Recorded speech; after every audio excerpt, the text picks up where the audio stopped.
I didn't want it to come to this, man. I really didn't. But today, we are going over to the Vancouver Canucks and talking about the newest guy on the block. Or maybe he's not the newest guy on the block, but he's on the block, and he's on the block more so today than he ever has appeared to have been over the past few months. We're going over onto dailyfaceoff.com on an article published by Neftali Clinton because what they did was they summarized the most recent episode of Daily Faceoff Live with Frank Seravalli and Tyler Jiricek. What they did was they talked about the situation in Vancouver, talked about salary, talked about some guys, and of course, the main topic of this video is Canucks forward Conor Garland, in which is actually not playing in Vancouver right now. He's overseas with Team USA, suiting up in that tournament for the World Championships, so we'll see how he's able to do there, I guess, if you're an American hockey fan or just a fan of Vancouver guys doing their thing in these tournaments. But either way, this is the transcription of what was said on Daily Faceoff Live. Jiricek says that as we inch closer to the offseason, one team is not just expected to be active, they're going to be forced to be active. When you look at the fact they have no cap space, that is the Vancouver Canucks. I feel like I've asked you this question 1,000 times, Frank, over the last calendar year, but what the hell are the Canucks going to do? Well, they need to shed salary, Seravalli says. There's no doubt about that. They can't really be active in anything else because as it stands right now, they essentially have negative cap space. So if you're thinking that the cap is going to be $83.5 million, they've still got some people to sign and they're currently at $83.3 million. Of course, injuries and LTIR could play a factor into this slightly, but the fact of the matter remains. I'm told the Canucks have been active in recent weeks, gauging prices from around the NHL as to what it would take to dump some of their contracts. And if you're a Canucks fan, you don't like to hear it, but that apparently might have to be the reality here. The Canucks will have to gauge prices as to what it would take to dump their contracts. They're not trading guys away because other teams think their guys are valuable and they're like, oh, we want this player, we'll give you a pick for him or whatever. Nah, it's the Vancouver Canucks will have to trade away extra stuff to get their players off the team. The main focal point, Seravalli says, is that the Canucks are active on trying to move Conor Garland's salary. You heard Brock Boeser say at the end of the season that he doesn't really want to be traded. It's still certainly possible that they find a new home for Boeser, and they always have a break glass in case of emergency play with JT Miller before his no-trade clause kicks in on July 1st. Garland is someone they've really keyed in on with the term remaining on his deal. He might provide some flexibility.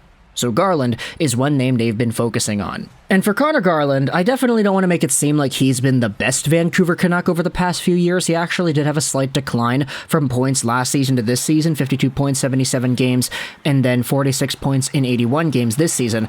Although you do have to remember, Conor Garland for a period at the start of his Canucks career was oddly effective in a way that we didn't really see after Travis Green got fired.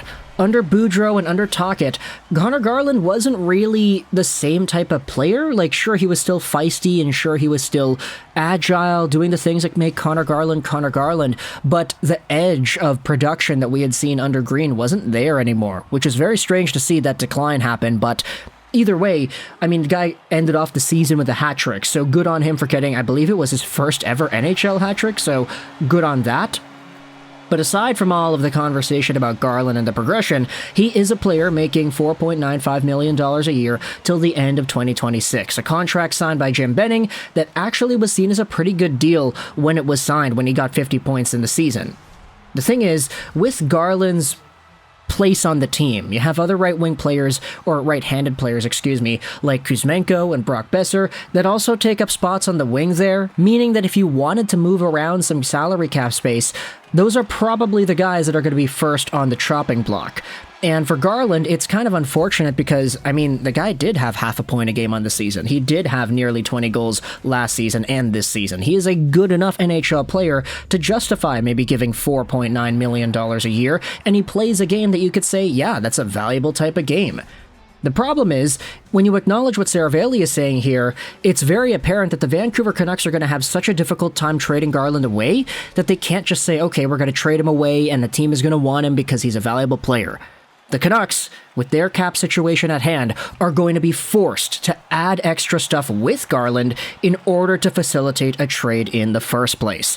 let's go back over onto the Seravalli quote here. But Tyler, they've learned that it's going to be expensive to pull off moves like that and get someone to take on a contract like that at nearly $5 million over the next number of years. It's a lot to ask and a very steep price. So they may have to look elsewhere and get creative, and that is something GM Patrik Allvin has done, is kept an open mind throughout the process of what he may have to do over the next number of weeks. Jiricek replies, "You look at Conor Garland, almost 20 goals last year, and that's not a terrible year by any means, but that cap hit and term is what's going to make it difficult to move him. It'll be interesting to see what happens in Vancouver over the next couple of months." Now, in order to supplement this conversation, we also had ourselves Seravalli make an appearance on Canucks Central. This was on Sportsnet 650 radio here in Vancouver. The Canucks have been somewhat aggressively in talks with teams to at least understand the prices of what it would cost to unload a contract. A lot of focus has been on Garland, and to this point, the prices have been very high. Other teams in the NHL want high picks in return. And that is what the other teams want in order to take on Conor Garland. That's not what the Canucks are going to be able to get if they make a trade with Garland going over to some other squad. The wording is very particular, but it's apparent that if the Canucks are going to trade Garland away, which they apparently really want to do, they're going to have to package the guy with another high pick in order to get that done. Oh boy, this is so bad. The Canucks, man. This is what happens when you're careless with your cap. This is what happens when Jim Benning goes out there and makes some of the worst trades we have seen in the franchise's history. That Oliver Ekman-Larsson, Conor Garland deal, Dylan Guenther, etc. Shot in the foot. Shot in the foot at this point. And I know I said back when the trade was made, okay, like, it's actually okay, like, we'll see what happens, whatever. But Oliver Ekman-Larsson, not good. Conor Garland, good enough to stick around, but not good enough to justify the trade. And now it's like, okay, if the Canucks end up trading this guy away with another draft pick, you're taking a look at that Dylan Guenther, Eriksson, Roussel, Beagle swap and looking at it as arguably, if not most definitely, the worst trade the Canucks have ever pulled off in their history, beating out that Cam Neely deal a few years ago too. Like, the Canucks are so screwed when it comes to this situation, and now, if you're having to trade away a guy like Garland and there's no team that's willing to take him on just because he's a good enough player to justify taking on, you're kind of trapped. And this team, after getting that 11th overall pick, who knows what's going to happen with that? We did see a few conversations among some fans in the fan base here asking whether or not it was worth it to trade up, stuff like that, but like we can talk about that in another video. So either way, let me know your thoughts in the comment section below about Conor Garland and the situation that Vancouver has at their hands. They want to trade this guy away. They want to get his contract off the books, not because he's a bad player, but because the money is just a little bit too much for a little bit too long on a position they already have enough guys filling out on. Kuzmenko, Besser, other right-handed forwards that play top 6 roles in this team. Conor Garland just apparently is not the fit. And in order for the Canucks to trade him away, they're probably going to have to give up a high draft pick. So it's all just super unfortunate, right? Like, if Conor Garland just played the way he did under Travis Green and he produced the way he did under Travis Green, then we would be fine. Like, if Conor Garland was able to get 60, 65, 70 points on a season, then we're not having this conversation. And obviously that's a huge ballpark to be able to hit. And it's not like the Travis Green Conor Garland would have been sustainable for 82 games anyway, but it's just so odd to me how after Green is canned, Boudreau comes in, Garland is the only player the Canucks have on their system that actually has a decline in points, and Rick Tocchet comes around and there's no significant improvement there either. Like, when the Canucks were so bad at the start of last season, Conor Garland was the only guy doing things. Petey, I don't know if Petey was actually there, now that I think about it, but everybody else was just kind of down in the dumps. The production was down, everybody was sort of slumping around, and Conor Garland was the only one getting offense done. You could say the same thing happened this previous season at the start of the year where everybody was down in the dumps, but you're still getting points out of Petey and Hughes, so it's a little different there.